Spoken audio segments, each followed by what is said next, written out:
Hey guys, so in this video I'm going to quickly show you how to basically turn that stuff on the right and pick up the waves and kind of filter it and then come up with amplitude readings. So say you've got a resonant source of interference and you want to know how far away it is. You don't want the computer just reading every single bit that comes up on the reading.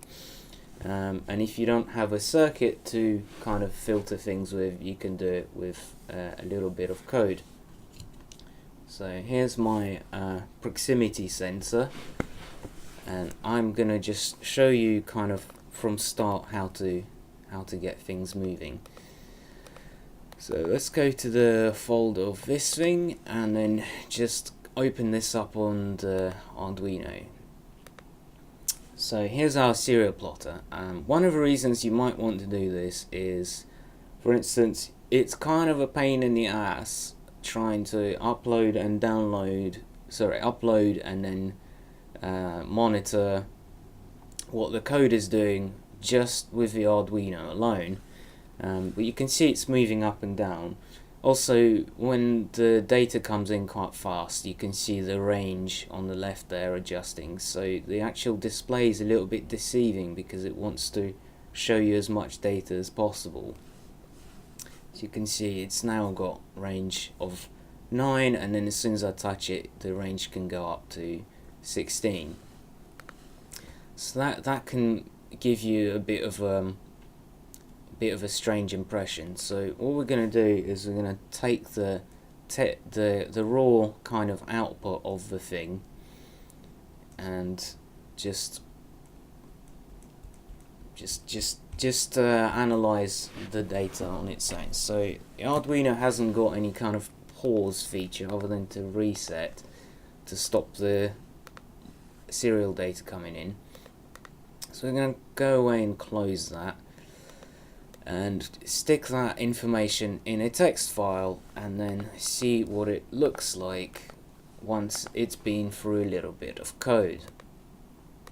So here we go, let's go ahead and run that file. So I'm going to stick that on the right and hopefully it won't be too distracting for you. So here we go, so this is the first thing that happens.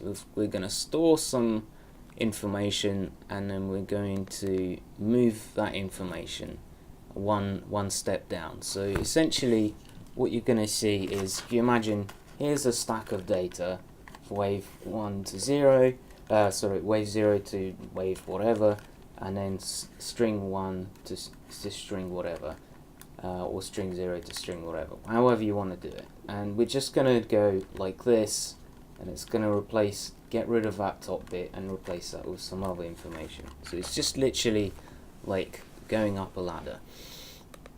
So let's have a look at how that works for people that may not know. So let's look at the sort of hard code version of what's going on. We've got so that's our serial data. It's going to go into this variable. So this variable is always the same as what's being read right now.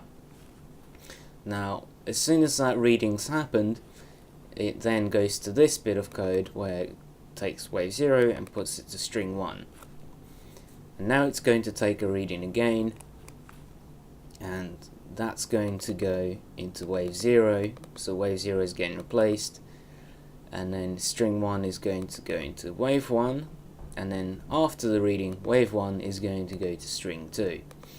So really quite simple, and that's basically all you really need to do, just a few times. So here we've got a storage for the last, so let's go to the function where that happens. So in this version it's done with a loop. So in Autohotkey it's got an internal counter, so I'm just using that because the counters are the same on this one. And then the after storage, the counter, you just take one from the counter that you're using and then use that in the loop. So here is our loop for storing the numbers, and now it's going to go and look through these numbers to decide whether a wave is happening or not. And it's a really simple bit of logic. So here's our current bit of information. Is our current bit of information below 1? Is it a 0? I'll find that comparing to lower than 1 is more reliable than equals 0, in case you get a blank reading and then things kind of go wrong. And then it's going to ask, is the previous reading also below 1? If so, do nothing. In any other case, go and do these things. And these things is essentially display these 10 last variables. But the Arduino doesn't need to do that. It's just we're doing it to show ourselves what's going on. And let's look for where it adds them up. So then add these last 10 readings and show us the amplitude. That's the reading we really care about, and that's the only one that really matters. So let's see a display of my how it responded to me touching the proximity sensor or being near it.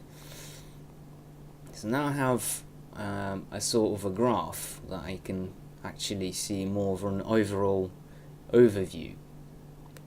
It's still not very smooth, so what I could do is combine 3 readings and then make a summary out of them, which will mean that we've got a slightly easier display to look at. And also, if you're using that data to say control a servo or something like that, or position of something, you then can use that single number. Obviously you can't use the wave input because the numbers are all over the place. They just go up and down like crazy, so your servo is going to just make noise instead. And yeah, essentially this is kind of how radio works. Hopefully that's explained a few things to you. And in the Arduino, if you're wanting to do something like this, you could hard code it like that rather than doing a loop. I don't think it makes any difference at all how you do it. I haven't seen any difference on memory usage or performance, so it also makes it a little bit easier to read.